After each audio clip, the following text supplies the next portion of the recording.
ಹೆಣ್ಣು ಹೊನ್ನು ಮಣ್ಣು ಈ ಜಗತ್ತಿನಲ್ಲಿ ಏನೇ ಕ್ರೈಮ್ ಆಗಲಿ ಅದರ ಹಿಂದಿರೋದು ಈ ಮೂರೇ ಕಾರಣ. ಅಪರಾಧ ಮಾಡುವಾಗ ಪಾಪಿಗಳ ಮನಸ್ಸಲ್ಲಿ ದುರಾಸೆ, ಮೋಹ, ಆಕ್ರೋಶ, ಕಾಮ ಹೀಗೆ ಏನಿರುತ್ತೋ ಏನೋ ಆಗಬಾರದು ಆಗಿ ಸಿಕ್ಕಿಬಿದ್ದ ಮೇಲೆ ಪ್ರತಿಯೊಬ್ಬ ಅಪರಾಧಿಗೂ ಅನಿಸೋದು ಮನಸ್ಸಿನಲ್ಲಿ ಕಾಡೋ ಮೊದಲ ಮತ್ತು ಕೊನೆಯ ಪ್ರಶ್ನೆ ಒಂದೇ, ಇದೆಲ್ಲ ಬೇಕಿತ್ತ? ಇದೇ ಈ ಹೊತ್ತಿನ ವಿಶೇಷ ಬ್ಯಾನರ್ ವಾರ್. ಮ್ಯಾನಸ್ ಬೇಡ್ವಾ? ನಾನು ಕೀರ್ತಿಶ್ರೀ.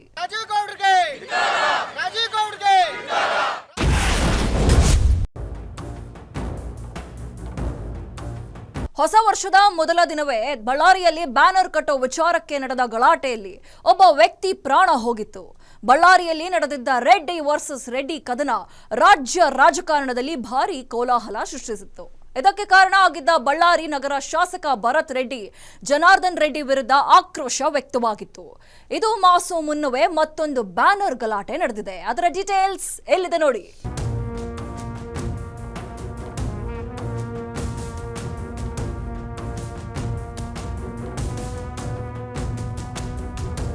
ಜನವರಿ 1, 2026 ರಾಜ್ಯ, ದೇಶ, ಜಗತ್ತಿನ ಜನ ಹೊಸ ವರ್ಷಾಚರಣೆ ಮಾಡ್ತಿದ್ರು.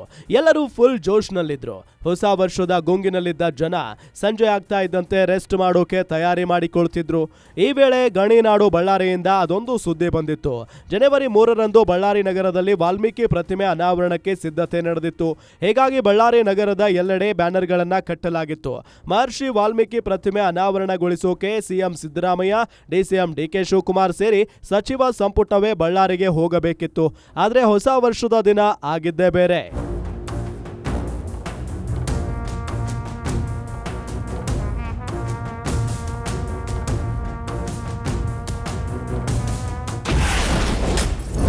ಜನಾರ್ದನ್ ರೆಡ್ಡಿ ಮನೆ ಎದುರು ಬ್ಯಾನರ್ ಕಟ್ಟಲು ಅಡ್ಡಿ. ರೆಡ್ಡಿಗಳ ಕದನದಲ್ಲಿ ಹೊರಟೇ ಹೋಗಿತ್ತು ವ್ಯಕ್ತಿಯ ಪ್ರಾಣ. ಬಳ್ಳಾರಿಯಲ್ಲಿ ವಾಲ್ಮೀಕಿ ಪ್ರತಿಮೆ ಅನಾವರಣ ಮಾಡೋಕೆ ಬಳ್ಳಾರಿ ನಗರ ಶಾಸಕ ನಾರಾ ಭರತ್ ರೆಡ್ಡಿ ಎಲ್ಲಾ ರೀತಿಯ ಸಿದ್ಧತೆ ಮಾಡಿಕೊಂಡಿದ್ರು. ಬಳ್ಳಾರಿಯನ್ನ ಬ್ಯಾನರ್ಗಳನ್ನ ಕಟ್ಟಿ ಸಿಂಗರಿಸಿ ಬಿಟ್ಟಿದ್ರು. ಇದೇ ರೀತಿ ಬಳ್ಳಾರಿಯಲ್ಲಿರೋ ಗಂಗಾವತಿ ಶಾಸಕ ಜನಾರ್ದನ್ ರೆಡ್ಡಿ ನಿವಾಸದ ಎದುರು ಬ್ಯಾನರ್ ಕಟ್ಟೋ ವಿಚಾರದಲ್ಲಿ ಗಲಾಟೆ ಶುರುವಾಗಿತ್ತು. ಜನಾರ್ದನ್ ರೆಡ್ಡಿ ನಿವಾಸದ ಎದುರು ಬ್ಯಾನರ್ ಕಟ್ಟಬೇಡಿ ಅಂತ ಮನವಿ ಮಾಡಿದ್ರಂತೆ. ಅಲ್ಲದೆ ಬೇರೆಡೆ ಇನ್ನೂ 10 ಬ್ಯಾನರ್ ಕಟ್ಟಿ ಅಂತ ದುಡ್ಡು ಕೂಡ ಕೊಟ್ಟು ಕಳಿಸಿದ್ರಂತೆ. ಆದ್ರೆ ಇದು ಗೊತ್ತಾಗಿ ಶಾಸಕ ನಾರಾ ಭರತ್ ರೆಡ್ಡಿ ಬೆಂಬಲಿಗರು ರೊಚ್ಚಿಗೆದ್ದಿದ್ರು.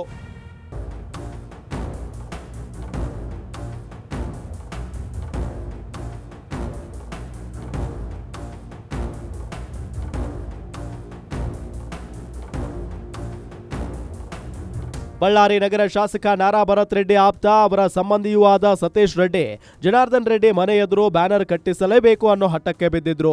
ಇದು ಗೊತ್ತಾಗ್ತಾ ಇದ್ದಂತೆ ಜನಾರ್ದನ್ ರೆಡ್ಡಿ ಆಪ್ತ ಶ್ರೀರಾಮುಲು ಸ್ಥಳಕ್ಕೆ ಬಂದಿದ್ರು. ಶ್ರೀರಾಮುಲು ಸ್ಥಳಕ್ಕೆ ಬಂದಿದ್ದಾರೆ ಅನ್ನೋದು ಗೊತ್ತಾಗ್ತಾ ಇದ್ದಂತೆ ಬಿಜೆಪಿ ಕಾರ್ಯಕರ್ತರು ಕೂಡ ಸ್ಥಳಕ್ಕೆ ಆಗಮಿಸಿದ್ರು. ಎಷ್ಟೊತ್ತಿಗಾಗಲೇ ಜನಾರ್ದನ್ ರೆಡ್ಡಿ ಮನೆ ಎದುರು ಕಾಂಗ್ರೆಸ್ ಕಾರ್ಯಕರ್ತರು ಜಮಾಯಿಸಿದ್ರು.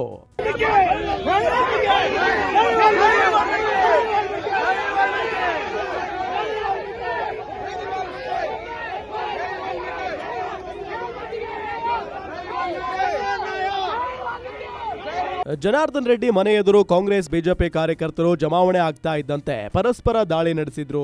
ಈ ವೇಳೆ ಪರಿಸ್ಥಿತಿ ವಿಕೋಪಕ್ಕೆ ತಿರುಗಿ ಖಾಸಗಿ ಗನ್ಮ್ಯಾನ್ ಹಾರಿಸಿದ ಗುಂಡಿಗೆ ರಾಜಶೇಖರ್ ಅನ್ನು ಕಾಂಗ್ರೆಸ್ ಕಾರ್ಯಕರ್ತ ಬಲಿಯಾಗಿದ್ದ. ಈ ಪ್ರಕರಣ ಮರೆಯೋ ಮುನ್ನವೇ ರಾಜ್ಯದಲ್ಲಿ ಮತ್ತೊಂದು ಬ್ಯಾನರ್ ಗಲಾಟೆ ಬೆಳಕಿಗೆ ಬಂದಿದೆ. ಈ ಬಾರಿಯೂ ಕಾಂಗ್ರೆಸ್ ಮುಖಂಡನಿಂದಲೇ ಬ್ಯಾನರ್ ಗಲಾಟೆ ಶುರುವಾಗಿದೆ.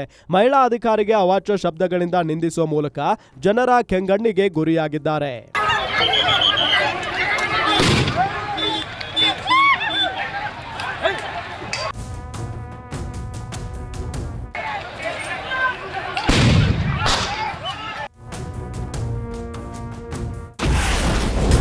ಶಿಡ್ಲಘಟ್ಟ ಕೋಟೆ ಸರ್ಕಲ್ನಲ್ಲಿ ಕಲ್ಟ್ ಸಿನಿಮಾ ಬ್ಯಾನರ್. ಅವೈಜ್ಞಾನಿಕವಾಗಿದ್ದ ಬ್ಯಾನರ್ ತೆರವುಗೊಳಿಸಿದ್ದಕ್ಕೆ ರೋಷ. ಶಿಡ್ಲಘಟ್ಟದ ಕೋಟೆ ಸರ್ಕಲ್ನಲ್ಲಿ ಸಚಿವ ಜಮೀರ್ ಅಹಮದ್ ಖಾನ್ ಮಗ ಝೈದ್ ಖಾನ್ ಅಭಿನಯದ ಕಲ್ಟ್ ಸಿನಿಮಾ ಬ್ಯಾನರ್ಗಳನ್ನು ಅಳವಡಿಸಲಾಗಿತ್ತು. ಅದರಲ್ಲಿ ಒಂದು ಬ್ಯಾನರ್ ಅನ್ನ ಅವೈಜ್ಞಾನಿಕವಾಗಿ ಕಟ್ಟಲಾಗಿತ್ತು. ಇದರಿಂದ ಅಪಘಾತಗಳು ಸಂಭವಿಸಬಹುದು ಅನ್ನೋ ಕಾರಣಕ್ಕೆ ಶಿಡ್ಲಘಟ್ಟ ನಗರಸಭೆ ಸಿಬ್ಬಂದಿ ಆ ಬ್ಯಾನರ್ ತೆರವು ಮಾಡಿದ್ರು. ಬ್ಯಾನರ್ ತೆರವು ಮಾಡಿದ್ದಾರೆ ಅನ್ನೋ ವಿಚಾರ ಕೇಳಿ 2023ರ ವಿಧಾನಸಭೆ ಚುನಾವಣೆಯಲ್ಲಿ ಕಾಂಗ್ರೆಸ್ನಿಂದ ಸ್ಪರ್ಧಿಸಿ ಸೋತಿದ್ದ ರಾಜೀವ್ ಗೌಡ ಕೆರಳಿ ಕೆಂಡವಾಗುವಂತೆ ಮಾಡಿದೆ.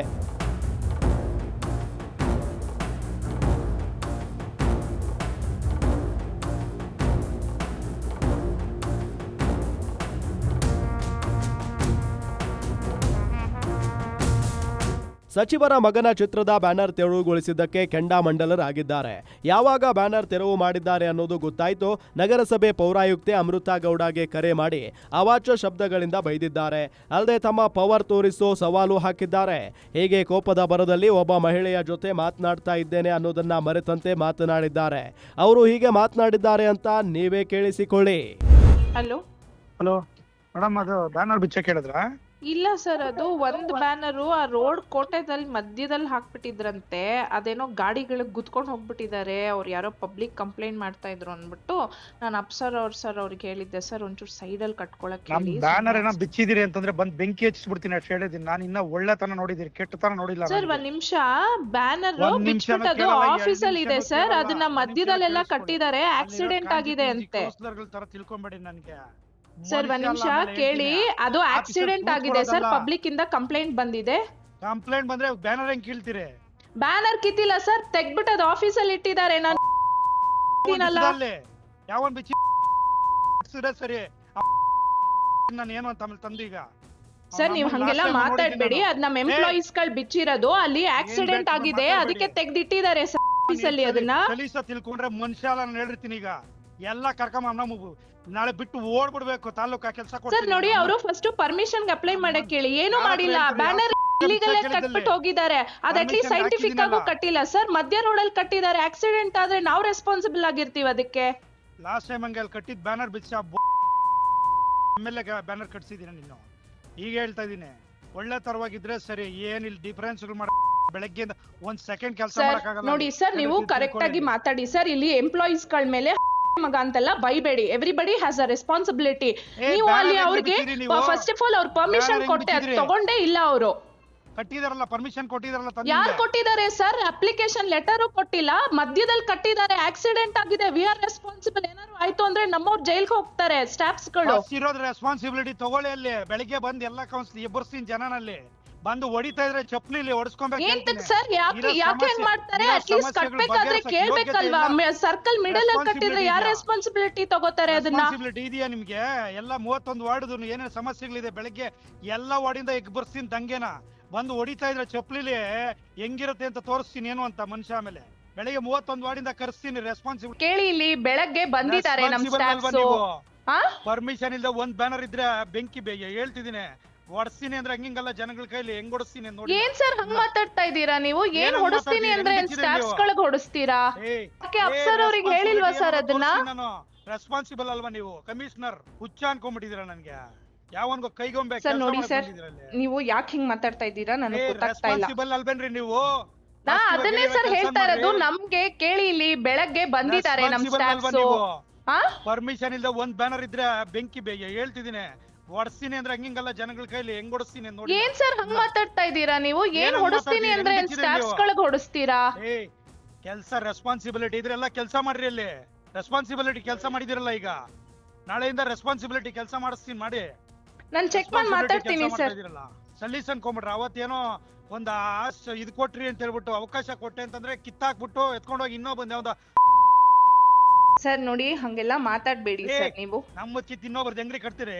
ಯಾವ್ದ್ ಕಟ್ಟಿದ್ದಾರೆ ಸರ್? ಯಾವ್ದ್ ಕಟ್ಟಿದ್ದಾರೆ? ಅಲ್ಲಿರೋದು ಆ ಇಡೀ ಇದ್ರಲ್ಲಿ ನಿಮ್ದೇ ಬ್ಯಾನರ್ಸ್ ಗಳು ಇರೋದು. ಗೊತ್ತಿಲ್ವಾ ನೀನು? ಯಾರ್ ಮಾತ್ ಕೇಳಿ ಎಲ್ ಮಾಡ್ದೆ ಅಂತ ಗೊತ್ತಿಲ್ವಾ ನನಗೆ? ಯಾವ್ದ್ರದ್ದು? ತಾಳ್ಮೆಯಿಂದ ಇದೀನಿ ಅವತ್ ನಾನು. ಯಾರ್ ಮಾತ್ ಕೇಳಿ ಏನ್ ಮಾಡ್ದೆ ಅಂತ ಗೊತ್ತಿದೆ ನನ್ಗೆಲ್ಲ. ಕಿತ್ಬಿಟ್ಟು ಇನ್ನೊಬ್ರು ಯಾವಂದ್ ಕಟ್ಸಿದೆ ಅಲ್ಲಿ ಬ್ಯಾನರ್ ಗೊತ್ತಿದೆ ನನ್ಗೆ.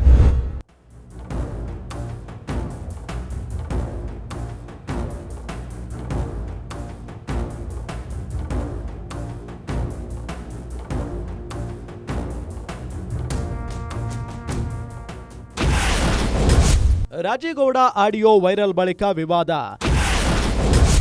ರಾಜಕೀಯ ತಿರುವು ಪಡೆದ ಬ್ಯಾನರ್ ತೆರವು ಕೇಸ್. ಯಾವಾಗ ರಾಜೀವ್ ಗೌಡ ಮತ್ತು ಅಮೃತಾ ಗೌಡ ನಡುವಿನ ಆಡಿಯೋ ವೈರಲ್ ಆಯಿತು, ದೊಡ್ಡ ವಿವಾದವೇ ಸೃಷ್ಟಿಯಾಗಿದೆ. ಸೋತಿರೋ ಒಬ್ಬ ಅಭ್ಯರ್ಥಿ ತಮ್ಮ ಪಕ್ಷ ರಾಜ್ಯದಲ್ಲಿ ಅಧಿಕಾರದಲ್ಲಿದೆ ಅನ್ನೋದನ್ನ ನೆಪ ಮಾಡಿಕೊಂಡು ಒಬ್ಬ ಅಧಿಕಾರಿಗೆ ಧಮಕಿ ಹಾಕಿದ್ದು ಎಷ್ಟರ ಮಟ್ಟಿಗೆ ಸರಿ ಅನ್ನೋ ಪ್ರಶ್ನೆ ಈಗ ಎದ್ದಿದೆ. ಅಧಿಕಾರದ ಮದದಲ್ಲಿ ಏನೋ ಬೇಕಾದರೂ ಮಾಡಬಹುದಾ? ನಾನೊಬ್ಬ ಮಹಿಳೆಯ ಜೊತೆ ಮಾತನಾಡ್ತಾ ಇದ್ದೇನೆ ಅನ್ನೋದನ್ನ ಮರೆತಂತೆ ಅವಾಚ್ಯ ಶಬ್ದಗಳಿಂದ ನಿಂದಿಸಿರೋದನ್ನ ಸಹಿಸಿಕೊಳ್ಳಬೇಕಾ ಅನ್ನೋ ಪ್ರಶ್ನೆ ಎದ್ದಿದೆ.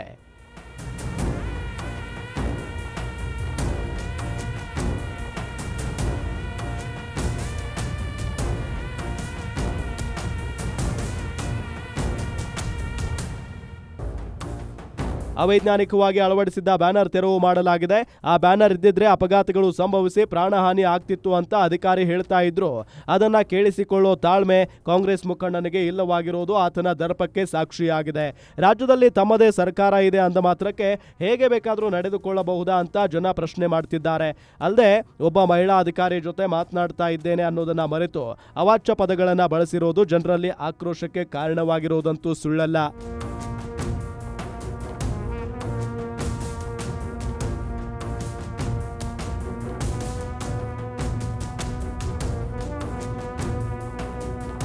ಮಹಿಳಾ ಅಧಿಕಾರಿಗೆ ಅವಾಚ್ಯ ಶಬ್ದಗಳಿಂದ ನಿಂದಿಸಿರೋ ಕಾಂಗ್ರೆಸ್ ಮುಖಂಡನ ವರ್ತನೆಗೆ ಸಾರ್ವಜನಿಕ ವಲಯದಲ್ಲಿ ತೀವ್ರ ಆಕ್ರೋಶ ವ್ಯಕ್ತ ಆಗಿದೆ.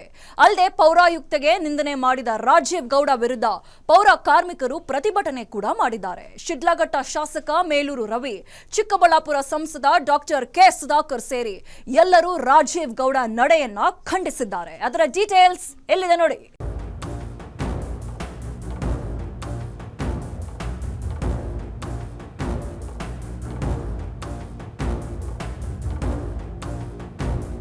ಅವೈಜ್ಞಾನಿಕವಾಗಿ ಅಳವಡಿಸಿದ್ದ ಬ್ಯಾನರ್ ತೆರವು ಮಾಡಿದ್ದಕ್ಕೆ ಶಿಡ್ಲಘಟ್ಟದ ಕಾಂಗ್ರೆಸ್ ಮುಖಂಡ ಪೌರಾಯುಕ್ತೆಯನ್ನ ನಿಂದಿಸಿದ್ದಾರೆ.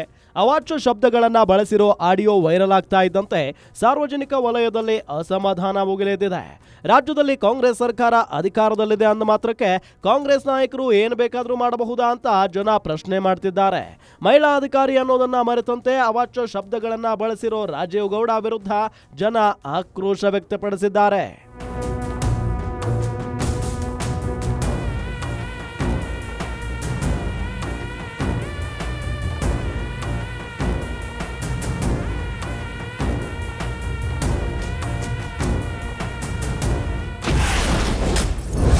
ಅಧಿಕಾರಿ ನಿಂದಿಸಿದ್ದಕ್ಕೆ ಪೌರ ಕಾರ್ಮಿಕರ ಪ್ರತಿಭಟನೆ. ಕೈ ಮುಖಂಡನ ದೌರ್ಜನ್ಯಕ್ಕೆ ಅಧಿಕಾರಿ ಕಣ್ಣೀರು. ಶಿಡ್ಲಘಟ್ಟ ನಗರಸಭೆ ಆಯುಕ್ತರಾದ ಅಮೃತಾ ಗೌಡ ವಿರುದ್ಧ ರಾಜೀವ್ ಗೌಡ ಮಾಡಿರೋ ಪದ ಬಳಕೆಯನ್ನ ವಿರೋಧಿಸಿ ಪೌರ ಕಾರ್ಮಿಕರು ಶಿಡ್ಲಘಟ್ಟದಲ್ಲಿ ಪ್ರತಿಭಟನೆ ನಡೆಸಿದ್ದಾರೆ. ರಾಜೀವ್ ಗೌಡ ವಿರುದ್ಧ ಕಠಿಣ ಕಾನೂನು ಕ್ರಮ ತೆಗೆದುಕೊಳ್ಳಬೇಕು ಅಂತ ಒತ್ತಾಯಿಸಿದ್ದಾರೆ. ಶಿಡ್ಲಘಟ್ಟದ ನಗರಸಭೆಯಿಂದ ಪೊಲೀಸ್ ಠಾಣೆಯವರೆಗೆ ಕಾಲ್ನಡಿಗೆಯಲ್ಲಿ ಮೆರವಣಿಗೆ ಮಾಡಿ ಆಕ್ರೋಶ ವ್ಯಕ್ತಪಡಿಸಿದ್ದಾರೆ. ಈ ಪ್ರತಿಭಟನೆಯಲ್ಲಿ ಪಾಲ್ಗೊಂಡಿದ್ದ ಪೌರಾಯುಕ್ತೆ ಅಮೃತಾ ಗೌಡ ರಾಜೀವ್ ಗೌಡ ಆಡಿದ ಮಾತುಗಳನ್ನ ನೆನಪಿಸಿಕೊಂಡು ಕಣ್ಣೀರು ಹಾಕಿದ್ರು. ಈ ವೇಳೆ ಪೌರ ಕಾರ್ಮಿಕರು ಅವರಿಗೆ ಧೈರ್ಯ ತುಂಬೋ ಕೆಲಸ ಮಾಡಿದ್ದಾರೆ.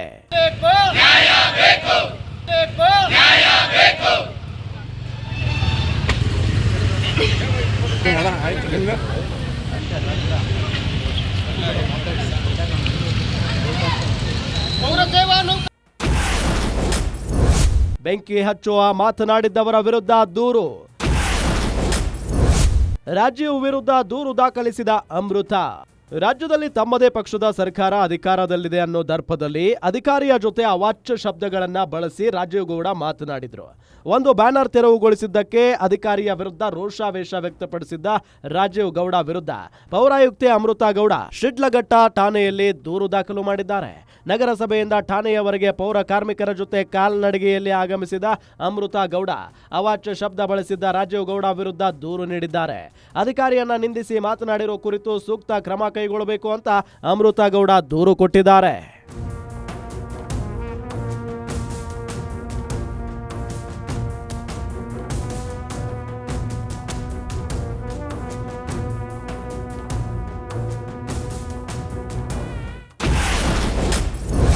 ರಾಜೀವ್ ಗೌಡ ವಿರುದ್ಧ ಆಕ್ರೋಶ ವ್ಯಕ್ತಪಡಿಸಿದ ಶಾಸಕ. ರಾಜೀವ್ ವಿರುದ್ಧ ಕ್ರಮ ಕೈಗೊಳ್ಳಲು ಡಿಕೆಶಿಗೆ ಒತ್ತಾಯ. ಅವೈಜ್ಞಾನಿಕವಾಗಿ ಅಳವಡಿಸಿದ್ದ ಬ್ಯಾನರ್ ತೆರವು ಮಾಡಿದ್ದಕ್ಕೆ ಕಾಂಗ್ರೆಸ್ ಮುಖಂಡ ರಾಜೀವ್ ಗೌಡ ಅಧಿಕಾರಿಗೆ ಧಮಕಿ ಹಾಕಿದ್ದಾರೆ. ಅದರಲ್ಲೂ ಅವಾಚ್ಯ ಶಬ್ದಗಳನ್ನ ಬಳಸಿ ಅಧಿಕಾರಿಗೆ ಬೆದರಿಕೆ ಹಾಕಿದ್ದಾರೆ. ಬೆಂಕಿ ಹಚ್ಚುತ್ತೇನೆ, ಚಪ್ಪಲಿಯಲ್ಲಿ ಹೊಡೆಸುತ್ತೇನೆ ಅಂತ ಹೇಳುವ ಮೂಲಕ ಕಾಂಗ್ರೆಸ್ ಸಂಸ್ಕೃತಿ ಏನು ಅನ್ನೋದನ್ನ ಜನರಿಗೆ ತೋರಿಸಿಕೊಟ್ಟಿದ್ದಾರೆ. ಇಂಥವರ ವಿರುದ್ಧ ಕೆಪಿಸಿಸಿ ಅಧ್ಯಕ್ಷ ಡಿಸಿಎಂ ಡಿಕೆ ಶಿವಕುಮಾರ್ ಕಠಿಣ ಕ್ರಮ ಕೈಗೊಳ್ಳಬೇಕು ಅಂತ ಶಿಡ್ಲಘಟ್ಟ ಶಾಸಕ ಮೇಲೂರು ರವಿಕುಮಾರ್ ಆಗ್ರಹಿಸಿದ್ದಾರೆ.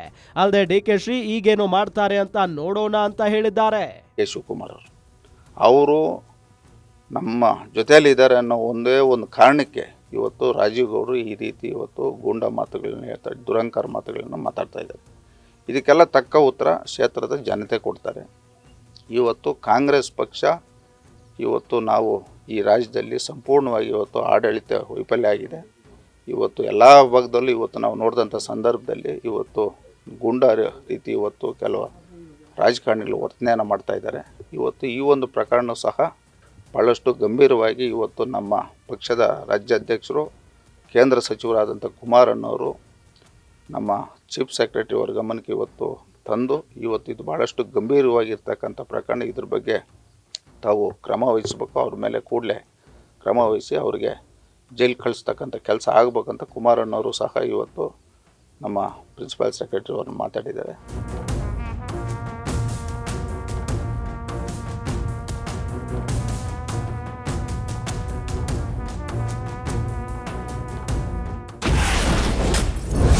ರಾಜಕಾರಣಿಗೆ ಮಾತಿನ ಮೇಲೆ ಹಿಡಿತವಿರಬೇಕು. ಕಾಂಗ್ರೆಸ್ ಮುಖಂಡರು ಉತ್ತರಿಸಲಿ ಎಂದ ಸಂಸದ. ಕಾಂಗ್ರೆಸ್ ಮುಖಂಡ ರಾಜೀವ್ ಗೌಡ ಬಳಸಿರೋ ಪದ ಜಾಲದ ಕುರಿತು ಚಿಕ್ಕಬಳ್ಳಾಪುರ ಸಂಸದ ಡಾಕ್ಟರ್ ಕೆ ಸುಧಾಕರ್ ಪ್ರತಿಕ್ರಿಯೆ ನೀಡಿದ್ದಾರೆ. ರಾಜಕಾರಣದಲ್ಲಿರೋರಿಗೆ ಮಾತಿನ ಮೇಲೆ ಹಿಡಿತವಿರಬೇಕು. ಅದರಲ್ಲೂ ಮಹಿಳಾ ಅಧಿಕಾರಿಗಳು ಇದ್ದಾಗ ಅವರು ತಪ್ಪು ಮಾಡಿದ್ದರೂ ಅದನ್ನ ಹೇಳೋಕೆ ಒಂದು ರೀತಿ ನೀತಿ ಅನ್ನೋದಿರುತ್ತೆ. ರಾಜೀವ್ ಗೌಡ ಬಳಸಿರೋ ಪದಗಳ ಕುರಿತು ಕಾಂಗ್ರೆಸ್ ಜಿಲ್ಲಾಧ್ಯಕ್ಷರು ಮುಖಂಡರು ಉತ್ತರ ನೀಡಲಿ ಅಂತ ಸುಧಾಕರ್ ಹೇಳಿದ್ದಾರೆ. ನೋಡಿ, ಒಬ್ಬ ರಾಜಕಾರಣಿ ಆಗಿರುವಂತವ್ರು ಅವರ ಮಾತಿನ ಮೇಲೆ ಹಿಡಿತಾ ಇರ್ಬೇಕು, ಅವ್ರ ನಾಲಿಗೆ ಮೇಲೆ ಹಿಡಿತಾ ಇರ್ಬೇಕು. ಅದರಲ್ಲಿ ಕೂಡ ಒಂದು ಹೆಣ್ಣುಮಗಳು ಅಧಿಕಾರಿ ಇದ್ದಾಗ ಅವ್ರು ತಪ್ಪು ಮಾಡಿದ್ರು ಕೂಡ ಅದನ್ನು ಹೇಳುವಂತ ರೀತಿ ನೀತಿ ಇದೆ. ನಿಮ್ಮ ಭಾಷೆಯಿಂದ ನಿಮ್ಮ ಸಂಸ್ಕೃತಿ ಅರ್ಥ ಆಗ್ತದೆ, ಜನ ತೀರ್ಮಾನ ಮಾಡ್ತಾರೆ ಅಂತಿಮವಾಗಿ, ಅಲ್ವಾ? ಹಾಗಾಗಿ ಕಾಂಗ್ರೆಸ್ನವ್ರು ಇದಕ್ಕೆ ಉತ್ತರ ಕೊಡ್ಬೇಕು, ನಾನಲ್ಲ. ನಿಮ್ ಡಿಸ್ಟ್ರಿಕ್ಟ್ ಮಿನಿಸ್ಟರ್ನ, ಅವರ ಡಿಸ್ಟ್ರಿಕ್ಟ್ ಪ್ರೆಸಿಡೆಂಟ್ ಯಾರಿದ್ದಾರೆ, ಅವ್ರ ಸ್ಟೇಟ್ ಪ್ರೆಸಿಡೆಂಟ್ ಯಾರಿದ್ದಾರೆ, ಅವರು ಆನ್ಸರ್ ಮಾಡ್ಲಿ.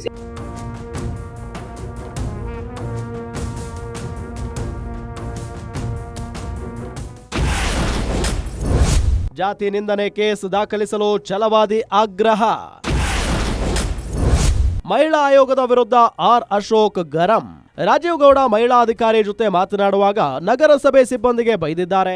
ನಗರಸಭೆಯಲ್ಲಿ ಪೌರ ಕಾರ್ಮಿಕರಾಗಿ ಕೆಲಸ ಮಾಡೋರು ಪರಿಶಿಷ್ಟ ಜಾತಿಗೆ ಸೇರಿದವರಾಗಿದ್ದಾರೆ. ಹೀಗಾಗಿ ರಾಜೀವ್ ಗೌಡ ವಿರುದ್ಧ ಜಾತಿ ನಿಂದನೆ ಕೇಸ್ ಹಾಕಬೇಕು ಅಂತ ವಿಧಾನ ಪರಿಷತ್ ವಿಪಕ್ಷ ನಾಯಕ ಛಲವಾದಿ ನಾರಾಯಣಸ್ವಾಮಿ ಆಗ್ರಹಿಸಿದ್ದಾರೆ. ಅಲ್ಲದೆ ದಂಗೆ ಎಬ್ಬಿಸುತ್ತೇನೆ ಅಂತ ಹೇಳಿದ್ದಕ್ಕೆ ಗೂಂಡಾ ಕಾಯ್ದೆಯಡಿ ಕೇಸ್ ದಾಖಲಿಸಿ ಅಂತ ಸರ್ಕಾರವನ್ನ ಒತ್ತಾಯಿಸಿದ್ದಾರೆ. ಮತ್ತೊಂದೆಡೆ ವಿಧಾನಸಭೆ ವಿಪಕ್ಷ ನಾಯಕ ಆರ್ ಅಶೋಕ್ ಮಹಿಳಾ ಆಯೋಗದ ವಿರುದ್ಧ ಗರಂ ಆಗಿದ್ದಾರೆ. ಬೇರೆ ಪ್ರಕರಣಗಳಲ್ಲಿ ಶೀಘ್ರವಾಗಿ ಸ್ಪಂದಿಸೋ ಮಹಿಳಾ ಆಯೋಗ ಈಗೇನ್ ಮಾಡ್ತಿದೆ ಅಂತ ಪ್ರಶ್ನಿಸಿದ್ದಾರೆ. ಎಲ್ಲರನ್ನೂ ಕರೆಸಿ ಚಪ್ಪಲಿಯಲ್ಲಿ ಒಡಿಸ್ತೀನಿ ಅಂತ ಅಧಿಕಾರಿಗೆ ಮಾತಾಡಿದ್ದು.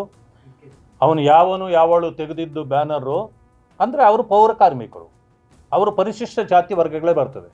ಅದರಿಂದಾಗಿ ಅವರ ಇದನ್ನು ಕೇಸ್ ಹಾಕಬೇಕಾಗುತ್ತದೆ, ಅಟ್ರಾಸಿಟಿಯಲ್ಲಿ ಅವ್ರ ಮೇಲೆ ಕೇಸ್ ಹಾಕಬೇಕಾಗುತ್ತೆ. ದಂಗೆ ಅಂದಿದ್ದಕ್ಕೆ ಗೂಂಡಾ ಕಾಯ್ದೆಯಲ್ಲಿ ಅವರನ್ನು ಅರೆಸ್ಟ್ ಮಾಡಬೇಕಾಗುತ್ತೆ. ಅಧಿಕಾರಿಯನ್ನ ಓ ಅಂತ ಮಾತಾಡ್ತಾರಲ್ಲ, ಇವುಗಳನ್ನೆಲ್ಲ ಹೇಗೆ ಸಹಿಸಿಕೊಂಡಿರಬೇಕು? ಕಾಂಗ್ರೆಸ್ಸಿನ ಸಂಸ್ಕೃತಿಯನ್ನು ಭಾಳ ಸ್ಪಷ್ಟವಾಗಿ ವ್ಯಕ್ತಪಡಿಸಿದ್ದಾರೆ ಅವರು. ಆದ್ದರಿಂದ ಗೂಂಡಾ ಕಾಯ್ದೆಯಲ್ಲಿ ಇವರನ್ನು ಬಂಧಿಸಬೇಕು ಅಂತ ಕೇಳಿದೆ. ಮಹಿಳೆಗೆ ಅವ್ರ ಮನೆಯಲ್ಲಿರೋರ್ನೆಲ್ಲರನ್ನು, ಅವ್ರ ಅಪ್ಪ, ಅವ್ರ ಅಮ್ಮ, ಅವ್ರ ಅಕ್ಕ, ಅಣ್ಣ ಎಲ್ಲರನ್ನೂ ಬೈದ್ಬಿಟ್ಟವ್ರೆ. ಆ ಪದ ಹೇಳೋಕ್ಕಾಗಲ್ಲ, ಹೇಳಿದ್ರು ನೀವು ಹಾಕಲ್ಲ, ಅದಕ್ಕೆ ನಾನು ಹೇಳಲ್ಲ, ಅಷ್ಟು ಪದ ಬೈದವ್ರೆ. ಅವ್ರ ಮನೆಯವ್ರನ್ನೆಲ್ಲ ಹಿಡಿದು ಬೈದವ್ರೆ. ಈಗ ಯಾಕಪ್ಪ ಮಹಿಳೆ ಆಗದವ್ರು ಕ್ರಮ ತೆಗೆದುಕೊಂಡಿಲ್ಲ? ಬೇರೆಯವರಾಗಿದ್ರೆ ಬಿಟ್ಟಿರಾರ? ಇಷ್ಟೊತ್ತು BJP ಆಗಿದ್ರೆ ಹರಾಜು ಮೇಲೆ ಹರಾಜು ಆಗ್ತಾ ಇದ್ರಿ. ಕಣ್ಣು ಕಾಣಿಸಲ್ವಾ? ಕಿವಿ ಕೇಳಿಸಲ್ವಾ? ಮಾಧ್ಯಮನ ನೋಡಲ್ಲ? ಪತ್ರಿಕೆಯನ್ನು ಓದಲ್ವಾ? ಜ್ಞಾನ ಇಲ್ವಾ? ನಾಚಿಕೆ ಆಗಬೇಕು ನಿಮ್ಮ ಇದಕ್ಕೆ, ನಿಮ್ಮ ಸರ್ಕಾರಕ್ಕೆ.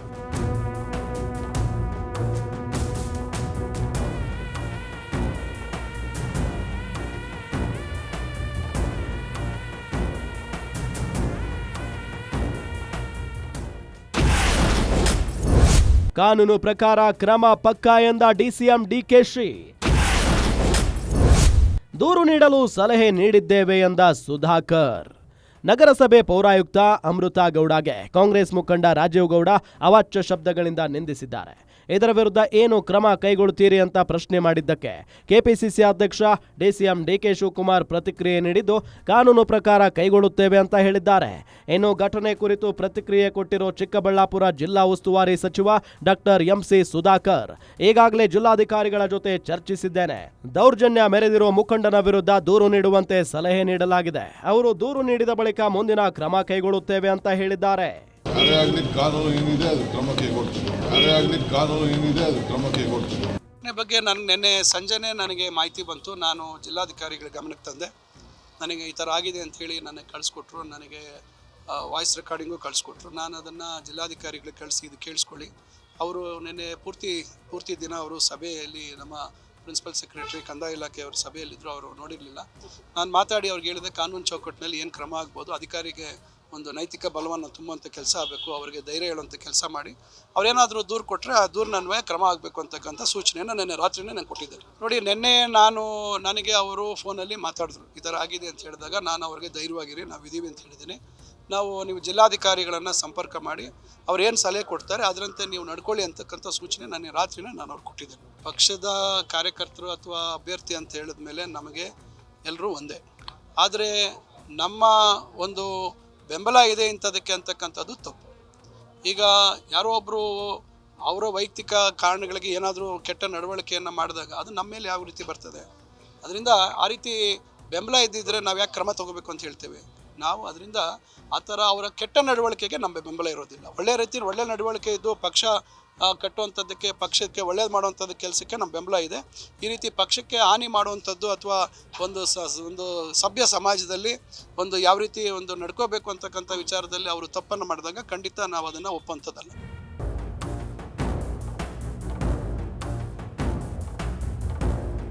ಹೊಸ ವರ್ಷದ ದಿನ ಬಳ್ಳಾರಿಯಲ್ಲಿ ನಡೆದ ಬ್ಯಾನರ್ ಗಲಾಟೆ ಇನ್ನೂ ತಣ್ಣಗಾಗಿಲ್ಲ. ಬ್ಯಾನರ್ ಗಲಾಟೆ ವಿರುದ್ಧ ಬಿಜೆಪಿ ಬಳ್ಳಾರಿಯಿಂದ ಪಾದಯಾತ್ರೆ ಮಾಡೋಕೆ ಮುಂದಾಗಿದೆ. ಇದರ ನಡುವೆ ಶಿಡ್ಲಘಟ್ಟದಲ್ಲಿ ಬ್ಯಾನರ್ ತೆರವು ಮಾಡಿದ್ದಕ್ಕೆ ಕಾಂಗ್ರೆಸ್ ಮುಖಂಡ ಪೌರಾಯುಕ್ತಗೆ ಬೆದರಿಕೆ ಹಾಕಿರೋ ಆಡಿಯೋ ವೈರಲ್ ಆಗಿದೆ. ಇದನ್ನೇ ಬಂಡವಾಳ ಮಾಡಿಕೊಂಡಿರೋ ಬಿಜೆಪಿ ಮತ್ತು ಜೆಡಿಎಸ್ ಕಾಂಗ್ರೆಸ್ ವಿರುದ್ಧ ಹರಿಹಾಯ್ತಿದೆ. ಸದ್ಯಕ್ಕೆ ರಾಜೀವ್ ಗೌಡ ವಿರುದ್ಧ ದೂರು ದಾಖಲಾಗಿದ್ದು ಮುಂದೇನಾಗಲಿದೆ ಅನ್ನೋದನ್ನ ಕಾದು ನೋಡಬೇಕಾಗಿದೆ. ಇದಾಗಿತ್ತು ಈ ಹೊತ್ತಿನ ವಿಶೇಷ. ನೋಡ್ತಾ ಇರಿ, ಇದು ಗ್ಯಾರಂಟಿ ನ್ಯೂಸ್, ಸುದ್ದಿ ಖಚಿತ, ನ್ಯಾಯ ನಿಶ್ಚಿತ.